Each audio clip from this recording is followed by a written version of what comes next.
अस्सलाम वालेकुम, आप देख रहे हैं समा। मैं हूं रमीज अहमद और मैं हूं सबा शेख। बुलेटिन का बाकायदा आगाज करेंगे इस अहम खबर से। आपको बताएं कि सुप्रीम कोर्ट रजिस्ट्री में केस की समाअत के दौरान चीफ जस्टिस कराची की सूरत हाल पर सख्त बरहम हो गए। रिमार्क्स दिए, कराची शहर गिलाजत और गटर के पानी से भरा हुआ है। साथ साथ उन्होंने कहा कि मच्छर मक्खियों और जरासीम का ढेर लगा हुआ है, शहरियों को बुनियादी हक नहीं दिया जा रहा। एक कैसी तर्ज हुक्मरानी है, सिंध हुकूमत मुकम्मल नाकाम हो चुकी है। सिंध मुकम्मल अनारकी वाला सूबा हो गया है। कौन ठीक करेगा? क्या विफाकी हुकूमत को कहें कि वो आकर ठीक करे? अटॉर्नी जनरल ने बताया वज़ीर आज़म से बात हुई है, विफाक कराची के मामलात में मदाखलत नहीं करना चाहता। हम आइन के मुख्तलिफ ऑप्शंस पर गौर कर रहे हैं। चीफ जस्टिस सुप्रीम कोर्ट ने NDMA को कराची भर के नालों की सफाई की हिदायत कर दी। अदालत ने नालों के अतराफ में कायम तजावुजात भी फौरी ख़त्म करने का हुक्म दे दिया। इसी पर मजीद बात कर लेते हैं समा के नुमाइंदे इरफान उलग से। इरफान, बताइएगा इस अहम समाअत में मजीद क्या कुछ हुआ? जी हाँ रमीज़, आज बड़ी अहम समाअत थी। गुज़िश्ता 3 रोज़ से चीफ जस्टिस ऑफ पाकिस्तान मुकदमात की समाअत कर रहे हैं। आज तीसरा रोज़ था जब इंक्रोचमेंट और नालों की सफाई से मुतल्लिक केस की समाअत शुरू हुई तो अदालत ने ये रिमार्क्स दिए हैं कि कराची को तबाह कर दिया गया है। सिंध में कराची से लेकर कश्मीर तक सिर्फ तबाही है। मजमूई तौर पर जो सिंध हुकूमत है वो हमें नाकाम नज़र आती है। 40 साल से ये तर्ज़ हुक्मरानी हम देख रहे हैं। ये किस तरह की तर्ज़ हुक्मरानी है? शहर में तजावज़ात की भरमार है, नालों के ऊपर तजावज़ात हैं और जगह जगह गंदगी, गिलाज़त का ढेर है, मक्खियों और जो मच्छरों के अंबार हैं। तो इस तरह की अब जो सूरत हाल है ये नाकाबिल बर्दाश्त है। हम क्या करें? कराची को क्या किसी और के हवाले कर दें? क्या वफाक को कहें कि वो आकर संभाले? इस मौके पर फिर अटॉर्नी जनरल खड़े हुए, उन्होंने बताया कि उनकी वज़ीर आज़म से बात हुई है। कराची की सूरत हाल वाकई बहुत ख़राब है और कराची को मगर हम तनहा भी नहीं छोड़ सकते। उन्होंने कहा कि जो वज़ीर आज़म ने कहा है कि वफाकी हुकूमत कराची के मामलात में मदाखलत नहीं करना चाहती, ताहम उसे तनहा नहीं छोड़ा जा सकता। मुख्तलिफ आइनी ऑप्शंस पर गौर किया जा रहा है कि किस तरह कराची को बेहतर किया जा सके। इस मौके पर अदालत को बताया गया कि शहर में 38 नाले और 514 छोटे नाले और 38 बड़े नाले हैं और इसमें से 3 बड़े नालों की सफाई NDMA ने की है, जिस पर एडवोकेट जनरल ने कहा कि अगर अदालत चाहे तो NDMA को बुलवा ले, हमें उस पर एतराज़ नहीं होगा। जिस पर अदालत ने NDMA को ये हुक्म दिया कि वो शहर भर के नाले साफ़ करे, कराची के जितने भी छोटे बड़े नाले हैं न सिर्फ उनकी सफाई करे बल्कि उसमें यहाँ से जितने भी नाले हैं और उस नालों के ऊपर तजावज़ात है उसका भी खात्मा करे। इस हवाले से सिंध हुकूमत को भी हिदायत की गई है कि वो जो NDMA है उसके साथ ताउन करे और जिस किस्म की मावनत NDMA को दरकार होगी वो सिंध हुकूमत देगी। ये अदालत ने आज हिदायत की है। अटॉर्नी जनरल और एडवोकेट जनरल के सामने ये ऑर्डर लिखवाया है और ये चीफ जस्टिस ऑफ पाकिस्तान ने अपने रिमार्क्स में कहा कि सिंध हुकूमत मुकम्मल तौर पर नाकाम हो चुकी है। इस तरह की तर्ज हुक्मरानी नाकाबिल बर्दाश्त है। जो छोटे गरीब ममालिक हैं वहाँ भी ये सूरत हाल नहीं होती। अदालत को आकर नाले साफ़ करवाने पड़ते हैं, अदालत सड़कें बनवाती है, अदालत इंक्रोचमेंट ख़त्म करवाती है। क्या ये इंतज़ामिया का काम सारा अदालत करेगी? तो ये हुकूमत क्या कर रही है? अदालत ने कहा कि एडवोकेट जनरल को मुखातिब करते हुए कहा कि ये केस इंक्रोचमेंट का 10 साल से ज़ेर अल्तवा है। आप बताएं 10 साल में सिंध हुकूमत ने क्या किया है?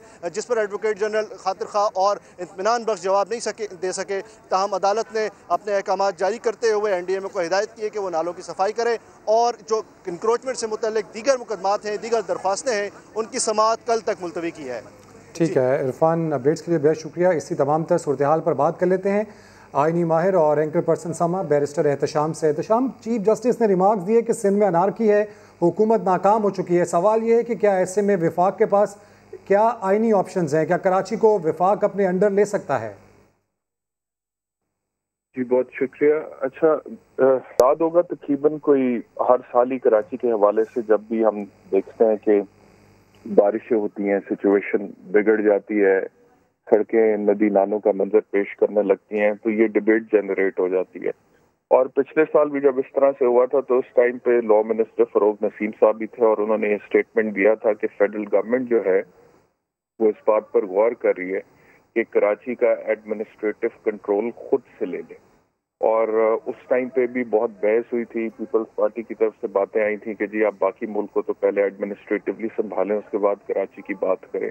अगर हम आइनी तौर पर देखें तो आर्टिकल 149 जो है आइन का, वो ये बात करता है कि जो वफाकी हुकूमत है वो डायरेक्शंस दे सकती है किसी भी सूबाई हुकूमत को एडमिनिस्ट्रेशन के हवाले से। और वो जो डायरेक्शंस हैं वो इस हवाले से हो सकती हैं कि अगर आप कोई ऐसी स्ट्रेटजी नेशनल इम्पोर्टेंस की जो है इम्प्लीमेंट करना चाह रहे हैं और उसमें उस शहर का इम्पोर्टेंट रोल है, तो उस हवाले से डायरेक्शन हो सकती है। कोई कंस्ट्रक्शन और मेंटेनेंस के हवाले से या मींस ऑफ कम्युनिकेशन के हवाले से आप डायरेक्शन दे सकते हैं। या इसके अलावा डायरेक्शन जो हो सकती है वो इस हवाले से हो सकती है कि अगर आप बचाना चाहते हैं, प्रिवेंट करना चाहते हैं किसी भी ऐसी चीज से जो उस शहर के लिए शहर का जिसमें बड़ा नुकसान हो रहा है, और जो अल्फाज इस्तेमाल किया है मैं वो पढ़ देता हूँ। वो अल्फाज ये है जी, for the purpose of preventing any grave menace to the peace और ट्रैंक्विलिटी और इकोनॉमिक लाइफ ऑफ पाकिस्तान और एनी पार्ट देयर ऑफ। लेकिन बात यहाँ पर खत्म होती है कि ये जितनी भी बातें हैं इसमें डायरेक्शंस की बात हो रही है। The executive authority of the federation shall also extend to giving of directions to a province, यानी कि डायरेक्शंस की बात हो रही है डायरेक्टली। अब इसकी इम्प्लीमेंटेशन का एक मसला होगा। मिसाल के तौर पे अगर जैसे अटॉर्नी जनरल साहब ने कहा कि मुख्तलिफ आइनी और कानूनी ऑप्शंस के ऊपर गौर हो रहा है और वफाकी हुकूमत ये फैसला करती है कि कराची की इंतजामिया के हवाले से वफाकी हुकूमत को बराह रास्त डायरेक्शंस देनी है सूबाई हुकूमत को, तो फिर सवाल ये पैदा होता है कि क्या सूबाई हुकूमत उन डायरेक्शंस को इम्प्लीमेंट करेगी।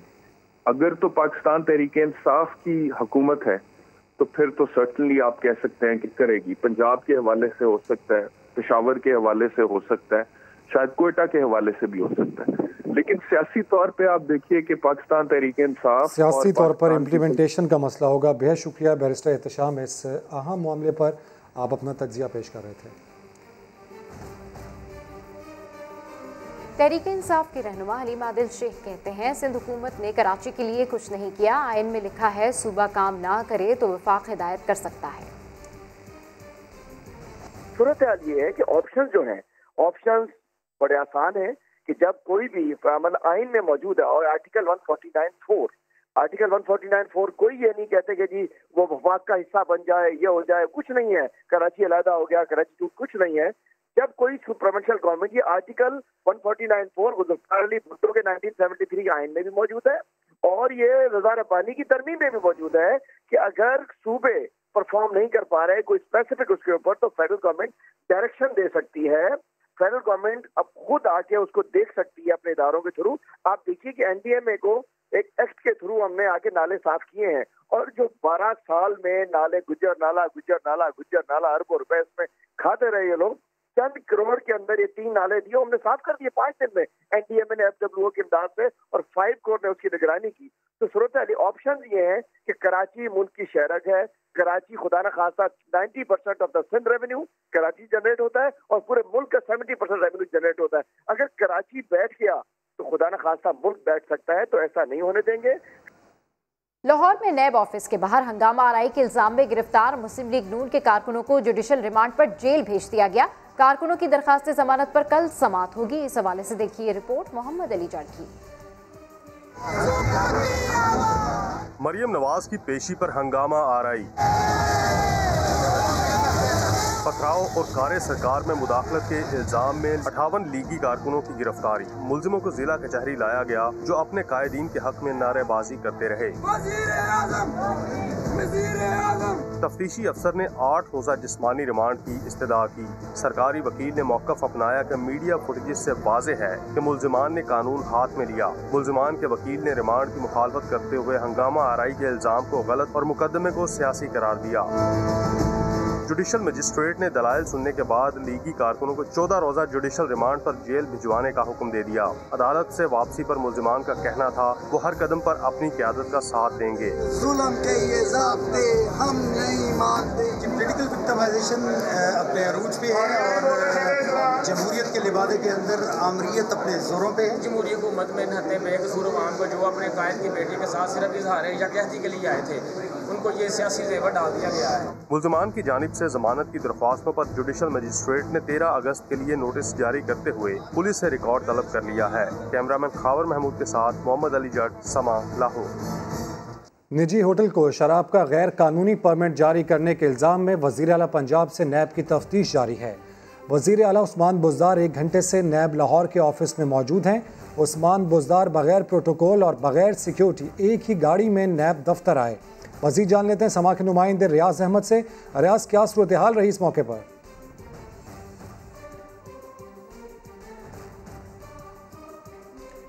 समा के नुमाइंदे रियाज से रब्ता कायम करने की कोशिश करेंगे। निजी होटल को शराब का गैर कानूनी परमिट जारी करने के इल्ज़ाम में वज़ीर आला पंजाब से नैब की तफ्तीश इस वक्त जारी है। वज़ीर आला उस्मान बुज़दार 1 घंटे से नैब ऑफिस लाहौर में मौजूद हैं। उस्मान बुज़दार बगैर प्रोटोकॉल और बगैर सिक्योरिटी एक ही गाड़ी में नैब दफ्तर पहुँचे। समा के नुमाइंदे रियाज अहमद हमारे साथ मौजूद हैं। रियाज, बताइएगा। जी बिल्कुल, मैं इस वक्त नैब के ऑफिस के बाहर मौजूद हूँ। यहाँ पर तकरीबन 11:10 पर वज़ीर आला पंजाब उस्मान बुज़दार जो हैं वो नैब में पेशी के लिए आए थे। आज उनको तलब कर रखा था नैब ने। एक निजी ज़ेर तमीन होटल को उन्होंने एक शराब का लाइसेंस जारी किया था, जिसमें इल्ज़ाम है कि उन्होंने उसके एवज़ रिश्वत तलब की थी और ये इल्ज़ाम के सिलसिले में उनको तलब किया गया था। वज़ीर आला पंजाब जो है वो बगैर प्रोटोकॉल के यहाँ पर पहुँचे। काले रंग की लैंड क्रूज़र थी, ID 777 उसका नंबर था। जब वो यहाँ पर पहुँचे तो उनके साथ एक ब्लैक कलर का ही 4 व्हील डबल कैबिन डाला था। इसके अलावा एक सफ़ेद रंग की गाड़ी थी जो सरकारी नंबर प्लेट थी। ये 3 गाड़ियाँ थी जो आई थी, जिसमें एक में वज़ीर आला लैंड क्रूज़र में बैठे हुए थे। 1 घंटा हो चुका है तफ्तीश को, चूँकि वो जब 11:10 पर अंदर गए तो उसके बाद अब तकरीबन 12:15 हो चुके हैं। 1 घंटे से ज़ायद वक्त हो चुका है। अभी जो है वो वज़ीर आला पंजाब से तफ्तीश जारी है। इसके अलावा किन जो है वो मुख्तलिफ सवालात भी उनसे किए जाएंगे कि उस्मान बुज़दार जनूबी पंजाब के हवाले से भी सवालात किए जाएंगे और दीगर जो इशू हैं उन पे हवाले भी उनसे बात होगी। लेकिन खसूसी तौर पर जिस केस में उनको तलब किया गया है वो यही है कि एक निजी होटल को ज़ेर तमीर जो होटल है उसको उन्होंने शराब का जो लाइसेंस जारी किया था, जिसके एवज़ उन्होंने रिश्वत तलब की थी। वज़ीर आला पंजाब जो थे वो चूँकि गाड़ी में जो आए हुए थे वो अकेले गाड़ी में बैठे हुए थे फ्रंट सीट पर ड्राइवर के साथ, और इसके अलावा कोई प्रोटोकॉल नहीं था। पुलिस की कोई नफरी यहाँ पर मौजूद नहीं है। वो रूटीन की एक पुलिस की नफरी यहाँ पर मौजूद है। जिस तरह कल जो हालात थे उस तरह के हालात यहाँ पर नहीं हैं। लेकिन वज़ीर आला पंजाब ने चूँकि कल ऐलान किया था क्योंकि वो अकेले ही जाएंगे, तो आज वो अकेले ही यहाँ पर पेशी के लिए आए हैं। अभी तक चूँकि वो नैब की जो 3 रुकनी टीम है उसको सवालात के जवाब दे रहे हैं। जो ही वो बाहर आएंगे देखेंगे वो मीडिया से बात करते हैं कि नहीं, लेकिन ज़्यादा इम्कान यही है कि शायद वो मीडिया से बात ना करें। लेकिन ये है कि अभी तक तफ्तीश उनसे जारी है। जी, अपडेट्स के लिए शुक्रिया रियाज। कल लाहौर में जो कुछ हुआ उसकी FIR रुकन पार्लिमान राना तनवीर का नाम भी डाल दिया गया, जबकि वो उस वक्त ऐवान में मौजूद थे। ये कैसा कानून है? लीगी रहनुमा ख्वाजा आसिफ ने ऐवान में एहतजाज किया। ये मेरे बाईं तरफ मेरा भाई राना तनवीर साहब बैठे हुए, कल ये यहाँ पे थे। इनके खिलाफ पर्चा हुआ है वहाँ पे लाहौर में। आप जो कार्रवाई लाहौर में हुई है उसकी सदाकत का इस बात से अंदाज़ा कर सकते हैं कि राना तनवीर साहब कल हाउस में मौजूद थे। हाउस की जो कार्रवाई है उसमें हिस्सा ले रहे थे। आपके स्पीकर साहब आपके चेंबर में बैठे हुए थे, आपके साथ बैठे हुए थे, और FIR में राना तनवीर साहब का नाम है। इससे जाहिर होता है कि कितनी झूठी और कितनी गलत कार्रवाई सारी की सारी झूठ पे मबनी पाकिस्तान मुस्लिम लीग नून के जो अराकीन हैं, जो सपोर्टर्स हैं, वोटर्स हैं, और वहाँ पे जो हमारे असम्बली के अराकीन पहुँचे थे उनके खिलाफ कितनी झूठी कार्रवाई पंजाब हुकूमत कर रही है। हुकूमत पंजाब के तर्जुमान उस्मान बसरा का कहना है कि कल मरियम नवाज की पेशी के मौके पर जो कुछ हुआ वो प्लानिंग के तहत हुआ। समा के प्रोग्राम नया दिन में बोले कि मुलव्विस कारकुनान के खिलाफ कार्रवाई होगी। किस्म की रैली के लिए तो हमें कहा ही नहीं गया। ये तो सिरे से बात ही नहीं हुई थी कि कोई रैली वो निकाल रहे हैं। मरियम नवाज की पेशी थी, जैसे कि आम एक मुल्जमान की पेशी होती है नैब के अंदर। एक तरफ ये कहते हैं कि हम बड़े जमहूरी लोग हैं, हमने इनको आने दिया लोगों के, ठीक है जी आप आएँ, वहाँ पे इकट्ठे हो गए। लेकिन अल्टीमेटली जो हुआ शोएब, आपने देखा कि ये सारी चीज़ें उनके लिए एक लफ्ज़ कहा जा सकता है, वो शर्मनाक हैं। पत्थर ये लोग लेके आए हैं मनों के हिसाब से। ये तो शुक्रिया है कि आपके टेलीविज़न का और 1-2 और निजी टेलीविज़न का कि आपके कैमरामैन अपनी जान की परवाह किए बगैर लोगों को सच दिखाने के लिए वहाँ चले गए। ये वही लोग हैं जिन्होंने सुप्रीम कोर्ट पे हमला किया, किरण, ये वही माइंड सेट है जो जजेस को धमकियां देते हैं, ये वही लोग हैं जिन्होंने कोयटा रजिस्ट्री वाला वाकया करवाया। लेकिन अब ये निज़ाम बदल रहा है, उसकी आपको मैं वजाहत कर दूं कि ये जो लोग आपके सामने वहाँ पहुँचे हैं, जिनकी तादाद आप सारी रिपोर्ट्स हमारे पास आ गई हैं, इनकी तादाद बनती है 850 जो वहाँ पे जमा थे। असल में ये लोग हज़ारों लोगों को लेके आए थे, लेकिन पुलिस ने और एक बेहतर हिकमत अमली से इन लोगों को, इन सारे शरपसंद अनासर को लाहौर में दाखिले से रोका गया है। लाहौर के वाक़े पर बहस की जा सकती है, दो नुक्ते नज़र हैं, दोनों पेश किए जा सकते हैं। वज़ीर ख़ारजा शाह महमूद कुरैशी की पार्लियामान में तजवीज़, कहा कि गाड़ियों में पत्थर कहाँ से नमूदार हुए, पथराव का मंसूबा किसने और कब बनाया, इन सारे मामलात को सामने आना चाहिए। उन्होंने मज़ीद क्या कहा, सुनते हैं। इस पर जो कल का वाक़या है, इस पर एक तवील बहस हो सकती है, क्योंकि दो नुक्ता नज़र हैं। एक पॉइंट ऑफ व्यू आपका है, आपका हक है इसको रेज करना। एक दूसरा नुक्ता नज़र भी है, और वो नुक्ता नज़र कहता है कि लोग जानना चाहेंगे कि यकदम वो गाड़ियों में पत्थर कहाँ से नमूदार हो गए। वो जो सारी कार्रवाई थी, होना तो आपने पेश था अपना नुक्ता नज़र बयान करने के लिए, उससे तवज्जो हटाने के लिए एक नुक्ता नज़र है, ये सारा जो एक स्टेज्ड ड्रामा था वो किया गया। अब दो पॉइंट ऑफ व्यूज़ हैं, इस पे बहस हो सकती है। मैं नहीं चाहता इस वक्त कि हम हाउस का माहौल इसको मुतासर करें। खुजदार में 6 रोज़ से जारी बारिशों के बायस सैलाबी रेलों में कमी नहीं आ रही। सी पैक रूट में M8 कौमी शाहरा, विंगो और खोड़ी के मकाम पर ताहाल बंद है। क्या सूरत हाल है वहाँ पर, बता रहे हैं समा के नुमाइंदे आमिर बाजोई। जी बिल्कुल, इस वक्त मैं मौजूद हूँ खुजदार की तहसील बागबाना में। यहाँ से कुछ मुसाफिर पर मूला का इलाका शुरू हो जाता है, जहाँ 5 रोज़ से बारिश का सिलसिला जारी है। आप मेरे अकम में देख सकते हैं, ये जो नज़र आ रहा है ये बागबाना डैम है। डैम भरने के बाद इर्द गिर्द के जो इलाके में तैयार फसलों में अभी 3 से 4 फुट पानी खड़ा है। बात की जाए नुकसानात की तो सैकड़ों देहात, कच्चे मकानात, माल मवेशी, फसलें, जमा पूंजी समेत सैलाबी रेलों के नज़र हो गए हैं। खुजदार, करख, मूला, लाड़खाना, रतो डेरो व दीगर शहरों का जो ज़मीनी राबिता है वो भी मुनक़ता है, जिसके बाद 30 से ज़ायद जो है सियाह अब भी मूला के इलाके में फंसे हुए हैं। ताहम लेवीज़ व दीगर जो रेस्क्यू इदारे उनकी जानिब से रेस्क्यू का काम जारी है। जी आमिर बाजोई अपडेट कर रहे थे, आपका शुक्रिया। दादू की तहसील जूही में सैलाब की तबाहकारियाँ जारी हैं। काछू में देहात तबाह हो गए, राब्ता सड़कें बंद है, हुकूमती इमदाद मुतासरीन तक पहुँच नहीं पा रही, शहरी मायूस हो गए। कहीं कहीं पानी और जर्द पत्थर, सैलाब तो उतर गया लेकिन अपनी गोद से पाट खाई ज़मीन पर सिवाय मायूसियों के कुछ और नहीं छोड़ा। जूही के इलाके काछू में देहात के देहात तबाह हो गए। सरकार की नाकाफ़ी इमदाद से मुकामी लोग गैर मुतमईन नजर आए। कहते हैं उनको हुकूमत से कोई उम्मीद नहीं। इधर कुछ भी नहीं बचा, हुकूमत अभी तक कुछ नहीं दिया, खाली रोटी दे रही, बिरयानी और कुछ भी नहीं। खाली हेलीकॉप्टर चक्कर घुमा रहे, इधर उधर घुमा रहे खाली। गरीब मिस्किन है, कुछ हमको दे रहे, सारे घर भी बूट गए हमारे, कुछ भी नहीं बचा। इंतज़ामिया के मुताबिक रास्तों की बहाली का काम और इमदादी सरगर्मियाँ जारी हैं।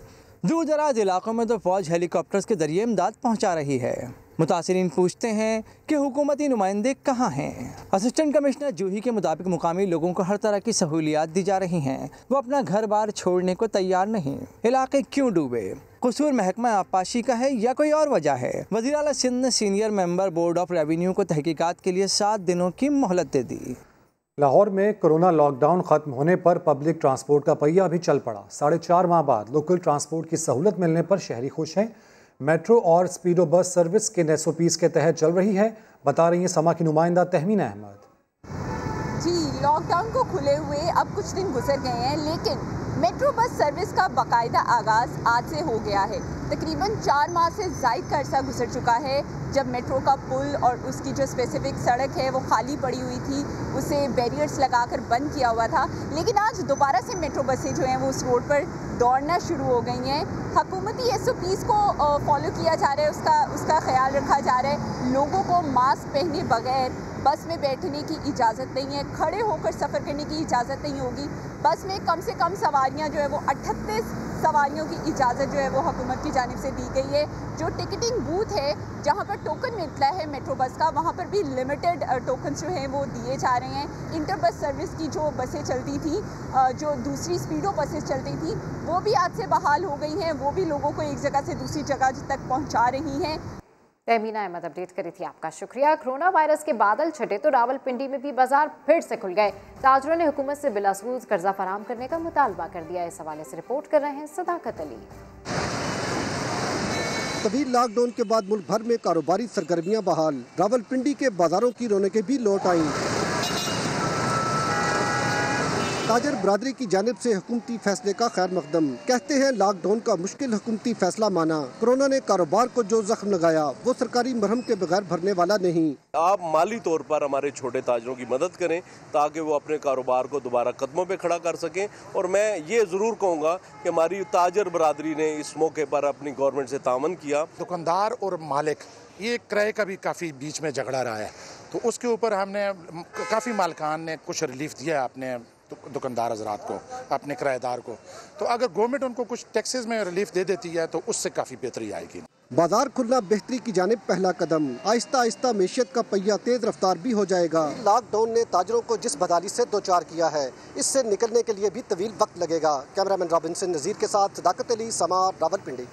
लॉकडाउन खत्म होने के बाद लाहौर के चिड़ियाघर की रौनकें भी बहाल हो गई। 5 माह से घर बैठे बच्चे अपने पसंदीदा जानवरों से मिलने पहुंचे और कोरोना से बचाव के हुकूमती SOPs पर भी अमल किया। चिड़ियाघर के बंदर आज उछल उछल कर लोगों को खुशामदीद कह रही हैं। बच्चे सबसे पहले बंदरों की शरारतें देखने पहुंचे। शेरों के पिंजरों के बाहर भी काफी लोग मौजूद रहे। परिंदों को भी आज अरसे बाद बच्चों की सूरत में रौनक देखने को मिली। चिड़ियाघर आई हैं क्योंकि लॉकडाउन खत्म हो गया। हमने न्यूज़ सुनी है कि ओपन हो गया, तो इसलिए हम आज आ गए। चिड़ियाघर के दाखिली दरवाजों पर लोगों को कोरोना से बचने की हदायत दी गयी। सैनिटाइजर और मास्क भी तकसीम हुए। इंतजामिया के मुताबिक 5 माह बंद रहने से चिड़ियाघर को करोड़ों का नुकसान उठाना पड़ा है। तो ईदें गुजरी हैं और बड़े अहम इवेंट थे। इस मार्च और 1 मई जो छुट्टियां होती हैं, उस छुट्टियों में हमारा तकरीबन 10 करोड़ के करीब जो है ना वो काम जरूर हुआ है इस दौरान। शदीद गर्मी और हब्स के बावजूद चिड़ियाघर खुलने के पहले दिन खूब रश रहा। स्कूल बंद होने की वजह से बच्चों को सैर का भरपूर मौका मिला। गुलशन हदीद में अफसोसनाक वाकया पेश आया, जहां मां ने 3 बच्चों को जहर देकर मार डाला, बाद में पंखे से लटक कर खुदकुशी कर ली। अहमद रहमान खान की रिपोर्ट। घरेलू झगड़ा या मामला कुछ और। गुलशन हदीद फेज 1 में मां ने अपने 3 नन्हे बच्चों को जहर देकर मार दिया। बच्चों को कीड़े मार दवा देने के बाद अस्मा ने खुदकुशी कर ली। सर्जन के मुताबिक खातून और बच्चों का पोस्टमार्टम मुकम्मल कर लिया गया। मकतूला के जिस्म पर तशद्दुद के निशानात नहीं। कोई जहर वहर कुछ इस टाइप की चीज़ दिया है और इसको उसकी माँ की जो बॉडी है वो तो हैंगिंग है, मतलब गला लटका के मर गई है। खातून के भाई ने मीडिया से गुफ्तगू में बताया कि छोटे मोटे झगड़े होते रहते थे। ज़ाहिर है मियाँ बीवी में आपको पता है अक्सर झगड़ा थोड़ा बहुत तो होता ही रहता है। ये हर घर की बात है, हर घर में होता है। बाकी इसके अलावा इतना कोई ख़ास नहीं था। अच्छा। उसके शोहर का हुआ था, हमारा नहीं हुआ था। उसके शोहर का कल शाम तक रब्ता हुआ था। अच्छा, क्या कह रही थी? मतलब उनसे आपस में बात हुई, खैर खैरियत मालूम की। जाँ बहक होने वाले बच्चों में 8 साला जवेरिया, 5 साला अलीशा और 3 साला बाकर शामिल हैं। पुलिस के मुताबिक खातून का शौहर आबिद अली निजी बैंक में अफसर है और वाक़े के वक्त घर पर मौजूद नहीं था। आबिद अली चंद रोज कबल ही कराची से अंदरूने सिंध गया था। शौहर के वापस लौटने पर घर का दरवाजा बंद था। दरवाजा तोड़ा तो बच्चों की लाशें बिस्तर पर मिली और खातून की लाश पंखे से लटकी हुई थी। पुलिस हुक्काम का कहना है वाक़े की मजीद तहकीकात कर रहे हैं। कैमरा टीम और साथी रिपोर्टर अहमद रहमान खान के साथ साद साबरी, समा, कराची। कराची में मां समेत 3 बच्चों की पुरस्कार अमवात। वाकया खुदकुशी है या कत्ल, पुलिस ने शक शुबात का इजहार कर दिया। इस हवाले से मजीद जानते हैं समा के नुमाइंदे शाहनवाज अली से। जी शाहनवाज अली, बताइए इब्तदाई तहकीकात में क्या पता चल सका है? देखिए, मैं इस वक्त गुलशन हदीद में मौजूद हूँ। गुज़िश्ता रोज़ चार लाशें मिली थी, जिसमें एक खातून और 3 बच्चे थे। इन वक्त चारों की जो है नमाज़ जनाजा अदा कर दी गई है और इनकी जो तदफीन है वो स्टील टाउन कब्रिस्तान में की जा रही है। वाक़े पे पुलिस का कहना है कि तफ्तीश का जो है दायरा बढ़ा दिया गया है और उनको ऐसा लगता है कि ये वाक़या कुछ और भी हो सकता है, सिर्फ खुदकुशी नहीं। तो उनको जो शुबात हैं वो ये हैं कि वो कहते हैं कि जो खातून की लाश लटकी हुई थी उसके मुँह से झाग निकल रहे थे। अमूमन ऐसा होता ज़रूर है कि लेकिन जो ज़्यादा लाश जो पुरानी हो जाती है इसी वजह से उसके मुंह से झाग निकलते हैं। ताहम जो है ये वाक़या ज़हर ख्वानी का है लगता है, तो इसी वजह से इसको तहकीक करेगी। और जो खातून की लाश की जो केमिकल जो एग्जामिन कराने के लिए सैंपल्स ले लिए गए हैं, बच्चों के जो लाशों के सैंपल भी लिए गए हैं। पुलिस का ये कहना है कि जो शौहर है आबिद, उसका दावा है कि उसकी जो है खातून से बात हुई थी, तो उसका जो मोबाइल का CDR है उसका डेटा भी निकाला जाएगा और ये देखा जाएगा कि आया उसका दावा सच्चा है या झूठा। इस वक्त जो है वाक़े का मुकदमा दर्ज नहीं किया गया है। पुलिस कहती है कि जो अहले खाना तदफीन के बाद फारिग होकर आएंगे तो वाक़े का मुकदमा दर्ज किया जाएगा। हतमी तौर पर जो मौत हुई है उसका तयन जो है 15 रोज़ के अंदर अंदर जो है केमिकल एग्जामिन रिपोर्ट आएगी, उससे पता चलेगा। जी ठीक है, हमारे नुमाइंदे अपडेट कर रहे थे। शाहनवाज अली, आपका शुक्रिया। पेशावर में लोड शेडिंग के सताए शहरी सड़कों पर आ गए। FC चौक में एहतजाज किया और धरना दे दिया। मज़ीद जान लेते हैं समा के नुमाइंदे अब्दुर्रहमान से। अब्दुर्रहमान, क्या मुतालबात हैं इनके? जी, बिजली लोड शेडिंग के खिलाफ नोतिया, गुलबर्ग, मिस्किनाबाद और दीगर मुल्का इलाकों के सैकड़ों लोग यहाँ पर एहतजाज कर रहे हैं। उनका ये कहना है कि नारवा और गैर एलानिया लोड शेडिंग ने उनका जीना हराम कर दिया है। आए रोज़ बिजली ट्रिपिंग की वजह से बरकी हालात चल रहे हैं। उनका कहना है कि कोई शेड्यूल नहीं दिया गया है। बाज़ औक़ात 10 से लेकर 16 घंटे तक बिजली लोड शेडिंग होती है। हालांकि बिजली की जो रिकवरी है इस इलाके में वो 95 से लेकर 98% तक है, लेकिन उसके बावजूद शदीद गर्मी में उनको लोड शेडिंग का निशाना बनाया जा रहा है। मुजाहिरीन ने इस वक्त FC चौक जो मेन सदर का चौक है वो बंद किया हुआ है और उनका ये मुतालबा है कि हुकूमत जो है लोड शेडिंग में कमी करे और उनको उनका हक दे। अपडेट्स के लिए शुक्रिया अब्दुर्रहमान। अब शामिल करेंगे एक ब्रेक। नए पेशी पर पत्थर पहुंचाने वाली गाड़ी मरियम नवाज के घर से ही निकली। गाड़ी में मिर्जा जावेद के दोस्त मौजूद थे। गाड़ी जाती उम्रा से काफिले की सूरत में नैब दफ्तर रवाना हुई। इस हवाले से मजीद तफसीलात हासिल करते हैं समा के नुमाइंदे आरिफ मलिक से। आरिफ मलिक, ये अचानक क्या हुआ? कल तो मिर्जा जावेद कह रहे थे कि हम तो फूल बरसाने वाले लोग हैं, ये तो एक्यूरेट प्लानिंग निकली। जी, यही तो कहा कि हम भी कह रहे हैं कि ये गाड़ी जाती उम्रा से ही नैब ऑफिस पहुंचाएगी। आपने देखे इस फुटेज के अंदर ये मरियम नवाज के काफिले की चौथी गाड़ी है और ये गाड़ी मरियम नवाज जो काफिला घर से लेके निकली है, घर के अंदर से ये उस काफिले के अंदर ये शामिल गाड़ी थी और चौथे नंबर पर ये गाड़ी थी। और ये इसमें जो शख्स हाथ हिला रहे हैं यही वो शख्स है जिसने गाड़ी के अंदर पत्थर भी रखे और तमाम चीजें यहाँ पे रखकर ये नैब दफ्तर पहुंचा। तो ये कल के जो नून लीग क्लेम कर रही थी कि इन्हें पता नहीं है कि गाड़ी कहाँ से आई थी, ये गाड़ी मरियम नवाज के घर से ही निकली है। पत्थर इसके अंदर मौजूद थे। जब यहाँ से जाती उम्रा के बाहर से पत्थर डाल के ये गाड़ी अंदर गई और फिर ये जब मरियम नवाज निकली है और नैब ऑफिस की तरफ, तो ये गाड़ी उनके पीछे पीछे थी, उस काफिले में शामिल थी। जब ये वहाँ नैब ऑफिस पहुंचे तो वहाँ पर इस गाड़ी के अंदर से जो शॉपर है वो निकाले गए और पत्थर बरसाए गए। तो ये तमाम तर तैयारी जो है वो पहले की गई थी, मनसूबाबंदी मुकम्मल थी। और ये गाड़ी जिसका क्लेम कर रहे थे कि LZ 6000 गाड़ी जो है वो पता नहीं लग रहा किसकी है, तो ये गाड़ी बिल्कुल नून लीग के वर्कर हैं इसमें शामिल हैं और वो इस गाड़ी के अंदर बैठे हुए हैं और साथ मरियम नवाज। ठीक है, ये मालूमात सामने आ गई। साथ रहिएगा। ब्यूरो चीफ लाहौर अहमद वली साहब भी हमें ज्वाइन कर चुके हैं। अहमद वली साहब, कल से ये मौजूद बहस है, मामला लग यूँ रहा है कि बिल्कुल प्लानिंग के साथ ये सब कुछ किया गया मुस्लिम लीग नून की जानिब से। जी, ऑब्वियसली जब इस तरह के प्रोटेस्ट या इस तरह की जब गैदरिंग करनी हो जिसमें मकामी जो लीडरशिप होती है वो भी उसमें साथ शामिल होती है और जब वर्कर्स को ये इशारा दिया जाए कि आज हमने वहाँ पर कोई ऐसी सिचुएशन बनी तो हमें कोई पथराव करना पड़ा या लाठीचार्ज हुआ तो हमारे अपने डिफेंस में पथराव करना होगा, तो उसके लिए फिर तैयारी भी करते हैं। और वो तैयारी उन्हें शायद इल्म था कि वहाँ पे शायद पत्थर उस तरह से नहीं मिलेंगे, तो इसलिए उन्होंने गाड़ियों में जहाँ से अपना सफर का आगाज किया वहीं पे गाड़ियों में पत्थर लिफाफों के अंदर डाल दिए। और ये वीडियो जो है वो बता रही है कि किस तरह से वो पत्थर जो है शॉपिंग बैग्स में डालकर वहाँ ठीक है अहमद वली साहब, इस हवाले से मजीद भी आपसे डिस्कस करेंगे। इस वक्त हमें ज्वाइन किया है पीटीआई के रहनुमा फयाजुल हसन चौहान ने। बहुत शुक्रिया, आपने समा के लिए वक्त निकाला। सर, कल जिस बात का तस्करा होता रहा, तबसरा होता रहा, वो गाड़ी तो अब सामने आ गई है और वो उस गाड़ी के हवाले से यही कहा जा रहा है कि वो गाड़ी तो जो है वो घर से ही निकली है मरियम नवाज के, जिससे मिर्जा जावेद लाताल्लुकी का इजहार कर रहे थे। बिस्मिल्लाहिर्रहमानिर्रहीम। देखें, आले शरीफ और बेगम सफदर अवान और इनके हवारी वो झूठ, फ्रॉड और फरेब के अंदर इन्होंने पोस्ट डॉक्टरेट की हुई है। ये वही बेगम सफदर अवान है जिन्होंने कैलबरी फोर्ट जो है ना वो पेश कर दिया था सुप्रीम कोर्ट के सामने कि जो अभी आपके जनाब माइक्रोसॉफ्ट वालों ने उसको अभी मार्केट में लॉन्च ही नहीं किया था। ये वही बेगम सफदर अवान है जिन्होंने पनामा केस के अंदर अपनी रजिस्ट्री पेश की उस स्टाम्प के ऊपर कि रजिस्ट्री पहले बनी थी और उसके लिए स्टाम्प जो हासिल किए थे वो मार्च के महीने में जनाब हासिल किए गए थे और रजिस्ट्री फरवरी के महीने की बनी हुई थी। सारी दुनिया जानती है कि पहले स्टाम्प जारी होते हैं, उसके ऊपर फिर रजिस्ट्री लिखी जाती है। ये वो खानदान और ये वो बेगम सफदर अवान है जो झूठ, फ्रॉड, फरेब, मकर, धोखा करने में माहिर हैं। अब ये कहते हैं कि ये गाड़ी हमारी नहीं, आपने दिखा दिया, सारे टीवी चैनलों ने दिखा दिया, लेकिन हादसे से बड़ा सानहा ये हुआ, लोग ठहरे नहीं हादसा देखकर। मैं आज आप समा टीवी के जरिए से एक और इंकशाफ कर रहा हूँ।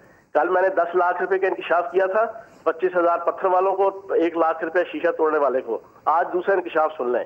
रात को जाती उमरा में नजरियाती कारकुनों ने हंगामा बर्पा किए रखा और अपने MNA MPS जो है लाहौर डिवीजन के, उनके जनाब वर्करों ने भी जो नजरिए के नाम पे लाए गए थे, उन्होंने कहा यार हमें तो नजरिए की लॉलीपॉप दिए रखी है और लोगों को आपने 25-25 हजार रुपए दिया जना, तो हमें भी 25,000 दो। ये एक नया तमाशा जना खड़ा हुआ कल रात से। तो इनके लिए अजाब बना हुआ है बेगम सफदर अवान के लिए भी और नून लीग के लिए भी, जो कल मैंने 10 लाख रुपए का जो जनाब डिस्क्लोज किया है। तो ये झूठ, फ्रॉड और फरेब की सियासत कर रहे हैं। आज उस्मान बुज़दार साहब ने पीसफुली इज्जत एहतराम के साथ जाकर इनके लिए मिसाल कायम की है, इन तखरीबकारों के लिए और शर्पसंदों के लिए जो पाकिस्तान की सियासत के अंदर तखरीबकारी और शर्पसंदी कर रहे हैं। लेकिन आखिरी बात जो करूं, बेगम सफदर अवान जब तक अपने उस्ताद परवेज रशीद के अशारों पे खेलेंगी, उस वक्त तक रुसवाई और जगहसाई उनकी किस्मत में, उनके खानदान की किस्मत में आती रहेगी।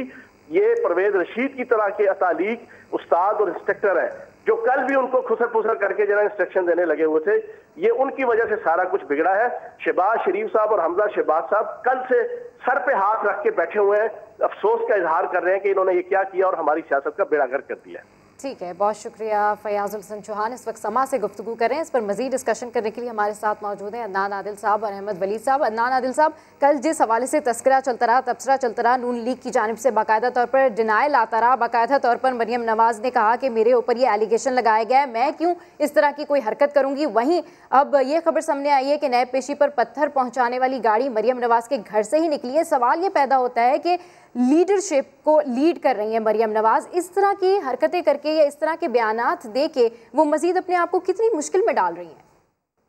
देखिए, वो तो समझती हैं कि शो ऑफ स्ट्रेंथ होगा, लोग उन्हें बड़ा लीडर समझेंगे कि उनके ऊपर हाथ डालना आसान नहीं है। अगर उन पर हाथ डाला जाएगा तो बहुत सख्त एजिटेशन होगा, हुकूमत घबरा जाएगी, इसलिए उन्होंने ये काम किया। और 4 दिन से वो कॉल्स दे रहे थे, बैनर्स लगा रहे थे, सोशल मीडिया पे अपीलें कर रहे थे। गुजरांवाला से सैकड़ों कारकुनों को लाया गया, मुख्तलिफ हिस्सों से लाया गया और उनकी ड्यूटी लगाई गई कि वो एजुकेशन करेंगे, पुलिस पे पथराव करेंगे। मकसद ये था कि बहुत बड़ा हंगामा हो, फायरिंग हो जाए और इनको कोई अपनी सियासत चमकाने के लिए लाश मिल जाए। लेकिन लाहौर पुलिस ने बहुत समझदारी का सबूत दिया कि इतना ज्यादा तशद्दुद से काम नहीं लिया जिसकी वजह से कोई जानी नुकसान नहीं हुआ, और कोई अगर जानी नुकसान होता तो ज्यादा बड़ा बहरान पैदा हो जाता। तो ये इनका असल मकसद तो यही था कि ये जाहिर करें कि ये एक बड़ी लीडर हैं और इन पर हाथ डालना आसान काम नहीं है। अगर इन पर हाथ डाला जाएगा तो बहुत बड़ा एजिटेशन शुरू हो जाएगा, यही इनका मकसद था। ठीक है, अहमद वली साहब आपसे जानना चाहेंगे इस मामले को लेकर आपके ख्याल में, जिस तरह फयाजुल हसन चौहान साहब भी कह रहे हैं कि ये तकरीबकारी है, ये शरपसंदी है, हुकूमत की जानिब से या इंतज़ामिया की जानिब से इस स्पेसिफिक मामले को लेकर कुछ किया गया? हुकूमत जो है उन्होंने FIR तो दर्ज करवा दी है। 58 के करीब लोगों के आज रिमांड हो गए हैं। बाकी जो नाम है उसमें मरियम नवाज और सारे जो है रहनुमा वहाँ पर मौजूद थे, उनके नाम भी उस FIR में है जो दरख्वास्त दी थी नैब ने और पुलिस ने। और अब मसला ये है कि मुस्लिम लीग नवाज को या मरियम नवाज को ये चाहिए कि ये जो वाक़या हुआ है पथराव का और ये पत्थर रखने का मामला है, इस पे उनको ये है कम से कम ये कहना चाहिए कि अगर हमारे किसी वर्कर ने कोई इस तरह की हरकत की है और प्लानिंग की है, कोई पत्थर गाड़ियों में रख के लेके गए हैं, तो उसकी हम खुद इन्वेस्टिगेशन करेंगे, बजाय इसके कि साफ आप इनकार करें। सामने सबके सामने हुआ ये सब कुछ, सबकी वीडियो आ गई, अब कैमरे लगे हैं, मोबाइल हैं लोगों के हाथों में, तो उससे अंदाज में आप सफेद झूठ नहीं बोल सकते। बिल्कुल आपको ये तस्लीम करना पड़ेगा और अपने किसी ऐसे वर्कर्स जो उस गाड़ी में मौजूद थे उनके खिलाफ एक्शन लेना पड़ेगा। अगर किसी सिचुएशन में ठीक है, अगर प्रोटेस्ट हो रहा है, वहाँ पे लाठीचार्ज हुआ, वहाँ पथराव हुआ, जो भी हुआ वो अलग चीज है, लेकिन अगर आप प्लान करके घर से पत्थर लेके जा रहे हैं और वो वीडियो आ गई है, तो आपको चाहिए कि पार्टी को एक जिम्मेदारी का मुजाहरा करना चाहिए और उसके खिलाफ इन्वेस्टिगेशन करनी चाहिए। बिल्कुल, और हमने देखा कि आज कौमी असम्बली के फ्लोर पर भी ये मामला ज़ेर बहस रहा। बेहद शुक्रिया अहमद वलीद साहब और अदनान आदिल साहब इस अहम मौजू पर अपना तजिया पेश कर रहे थे।